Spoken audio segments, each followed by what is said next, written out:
Director General of Military Operations of Pakistan. Bharat Pakistan যুদ্ধবিরতির 9 দিন পর সংসদীয় স্থায়ী কমিটির কাছে ব্রিফ করেন বিক্রম মিশ্রি। জানান পাকিস্তানের পক্ষ থেকে কোনো পারমাণবিক হুমকি বা ইঙ্গিত ছিল না, এমনকি যুদ্ধবিরতির সিদ্ধান্তও এসেছে সরাসরি দিল্লি ইসলামাবাদের আলোচনার মাধ্যমে। এতে যুক্তরাষ্ট্র কোনোভাবেই জড়িত ছিল না।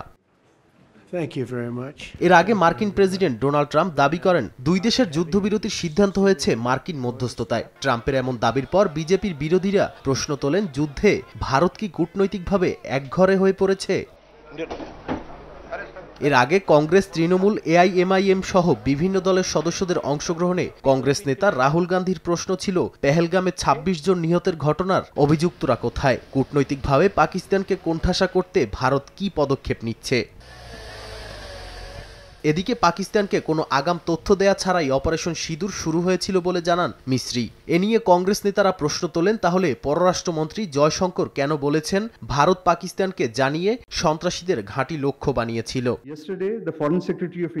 এদিকে সংঘাতের সময় পারমাণবিক অস্ত্র বহনে সক্ষম শাহীন ক্ষেপণাস্ত্রের ব্যবহার নিয়ে ভারতীয় মিডিয়ার দাবি প্রত্যাখ্যান করেছে পাকিস্তানের পররাষ্ট্র মন্ত্রণালয়। মন্ত্রণালয়ের মুখপাত্র এক বিবৃতিতে বলেন, শাহীন ক্ষেপণাস্ত্র ব্যবহারের অভিযোগ সম্পূর্ণ মিথ্যা। নাদিম মারজান, সময় সংবাদ।